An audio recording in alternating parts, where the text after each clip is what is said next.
Good day everyone, my name is Manicol Ampad and I'm from Group 4 and now I'll be continuing the report to discuss the next part. Therefore, surprises.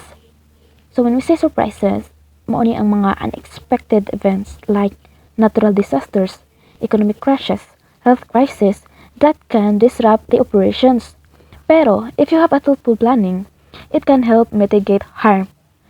Even though specific crises can't be predicted kay dili man ta si Rudy Baldwin nga makapredict sa future, we still can address it in advance. For long-term businesses, they must plan for how crisis might shift customer behavior. For example, when Typhoon Odette hit Cebu in 2021, daghang hotel and resorts ang nakasinati og power outages. Naguba ilang facilities and nagkagubot ilahang supply chains. Properties like the Cebu Marriott Hotel naa sila pre-existing disaster plans like backup generators to preserve refrigerated food and medicine, designated safe areas para sa guests ug sa staff, and partnership with local suppliers to secure emergency provisions. For long-term adaptation, ang uban nga coastal resorts later on ila ang i-adjust ilang design to include storm-resistant structures and shifted marketing to emphasize resilient travel options, catering to guests now more concerned about safety in disaster-prone areas. My point is, planning for the impacts of surprises helps businesses recover faster and stay relevant after crisis. Next is the impact of change on strategic premises. Changes in the environment, such as technology, economics, demographics, affect business differently. Some future factors are predictable, like the number of teenagers in a market, while others are complex or unpredictable. For example, is price of fuel. Tourism trips, to did you not sila ma-predict, no? But the hardest changes to forecast are those that reshape how customers interact with services like virtual travel. For example, the rise of virtual reality or VR technology is transforming how people experience their travel and events. Companies like Marriott International, for those who don't know, Marriott International is the world's largest hotel company. So they have tasted VR room tours, letting guests walk through accommodations before booking, reducing uncertainty and influencing their decisions. For conference planners, virtual event platforms became essential during the pandemic, and many now offer hybrid options, in-person plus virtual attendance. This shift means hotels must invest in tech infrastructure like high-speed Wi-Fi, live streaming equipment to stay competitive. My point is business must track both predictable and unpredictable changes, as even small shift can alter how customers engage with their services. Next is strategic premises. Strategic premises are well-researched assumptions kung kiunsa sa industry or market ang pag-evolve in the future. Hospitality organizations develop them by analyzing the external environment like consumer trends, economic shift, or technological changes. Then ilahaning ginayus nga assumption as their foundation para sa ilang service strategy. So strategic premises, dili lang kay sila guesses, but they're educated guesses based on data and observation. While planners can make mistakes with this assumption, having them is critical nga naman.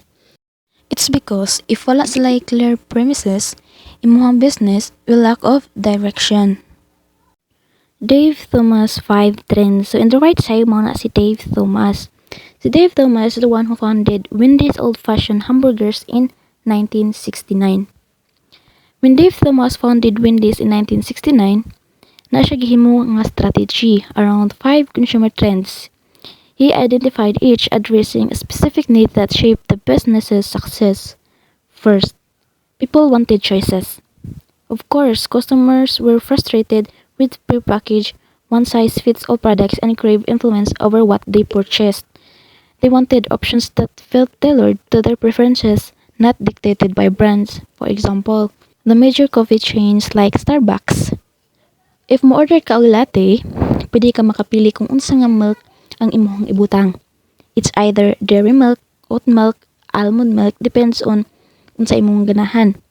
And also, you can select the number of syrup pumps if di ka ganahan grabe ka tamis. You can decide also if ganahan ka init or ice preparation lang. And even add extra toppings like whipped cream or cinnamon. This level of customization directly responds to the same desire for choice that Thomas recognized. Instead of being limited to a standard latte, customers get to build a drink that fits their taste.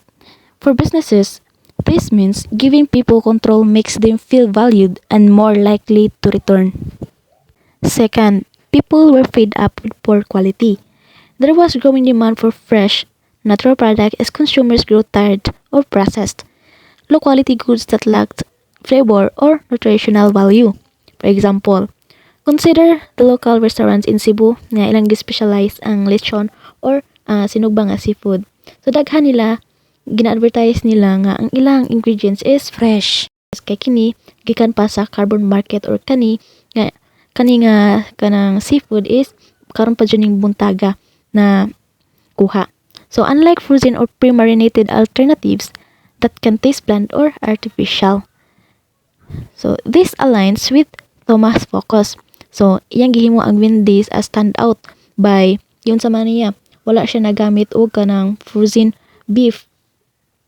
So my point is prioritizing quality builds trust and loyalty as customers can tell the difference in both taste and value. Third, people were trying to adjust to a newer, more complicated way of life. The 1960s brought significant social and political changes, leaving older generations seeking comfort in familiarity and younger generations eager for innovation. So, as a business owner, o ganahan ka nga mas successful imong business, dapat kaybaw ka mo balance both generations para maka-attract ka og broad nga audience. For example, hotels in Mactan, Cebu, like the Shangri-La's Mactan Resort and Spa. So, ilang gina-feature dito is kanang mga traditional nga Filipino design elements such as artificial lighting, woven rattan furniture, and local art para maka-create sila og scenes or kanang nostalgic gani and cultural connection for the older guests or those seeking authentic experiences.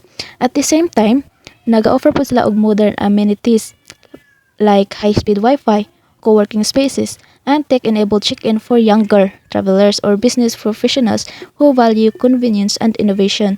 So pareha ni Wendy's hamburger ni digamit sila og mga classic nga decoration with modern touches. So the hotel ensures no group feels excluded, proving that balancing tradition and change helps businesses reach more people. Need to adapt to this restless mobility by offering convenience without sacrificing the quality. For example, food delivery platforms like GrabFood and Foodpanda in the Philippines for commuters rushing to work, parents juggling household tasks, or friends meeting at the park. These apps bring meals directly to any location, saving time and fitting into packed schedules. The key takeaway is that convenience must go hand in hand with value. If speed comes at the cost of quality, customers will look elsewhere. And lastly, people were ready for an upscale hamburger place. While people loved hamburgers, they were satisfied with the basic, low quality options at the most fast food outlets. They wanted a step up better ingredients, nicer ambience, and a more elevated experience without the price tag of a full service restaurant. Dave Thomas' success came from listening to what people actually wanted and building his business around those needs. Every successful hospitality brand today follows the same principle, understanding trends and adapting to serve their audience effectively. Assessing the organization itself, the internal audit. Internal audit is a critical step in the hospitality planning process, often called a searching look within, that sits opposite the external environmental assessment or the long look around in the planning model, as you can see in the figure. An internal audit is when a hospitality organizations evaluate its own strength or the core competences and weaknesses. Core competencies. So kung may core competencies, these are your company's special skills nga dili masiasi og kopya sa lain nimo nga competitors, which is ang kaning core competencies is your strength sa imong business that can be make difference with the other. For example is Jollibee. So si Jollibee, ang core competences or ang ilang strength is kibaw sila kung unsay ganahan sa mga Filipinos nga kaunon. Like ang ilang ingredients is gikan pa sa local, and kibaw sila unsaon pag-convince sa mga tao para lang mo mukaon adto sa ilahang branch. And that what makes Jollibee different from the other industry. Next, internal assets. So from the word internal means inside an entity. So when we say internal assets, it refers to the valuable resources, skills, and strength that exist inside an entity, whether that is a person or a company, rather than relying on external or outside support. Vision and mission statements. First, the vision statements. A vision statement, it is the company's wants to be in the future. So it shows big long-term goals and motivates the people involved. It's about what we want to become, not just daily work. So for example, is the McDonald's. So ang vision sa McDonald's is to be the world's best quick service restaurant. So being the best means providing outstanding quality, service, cleanliness, and value so that they make the every customer smile. Next, the mission statement. First, what is a mission statement? As the text says, it's what tells us why an organization exists, its purpose. It guides how resources are used, how marketing is done, and even how every employee treats guests. A strong mission statement always covers three elements. First, what you do, or what is the product or service you are providing to the customer. Second, who you do it for, or who is the target customer. And lastly, how or where you do it, or where is the product or service going to be provided to the target customers. Now let's look at the Ritz Carlton as an example. The textbook mentions they're a two-time Malcolm Baldrige Quality Award winner, and their famous motto is "We are ladies and gentlemen, serving ladies and gentlemen." But they also have a detailed credo that acts as their full mission statement. Let's break it down using the three elements. First, what do they do? So Ritz-Carlton is they provide luxury hotel services and facilities, create a warm yet refined atmosphere, and deliver experiences that engage the senses, boost well-being, and even meet guests' unspoken needs. Their core focus is genuine care and comfort. Second, who do they do it for? So they do it for their guests, which they refer to as ladies and gentlemen, meaning anyone who stays at their hotels, whether for work, travel, or special events. Third, how or where do they do it? So they do it at Ritz-Carlton hotels worldwide. They make this happen by training staff on 20 basic service standards and following practices like their 3 tips of service: greeting guests warmly, anticipating their needs, and saying a fond farewell. In short, their mission statement isn't just words on paper. It shapes every part of how they operate, ensuring they consistently meet the exceed guest expectations.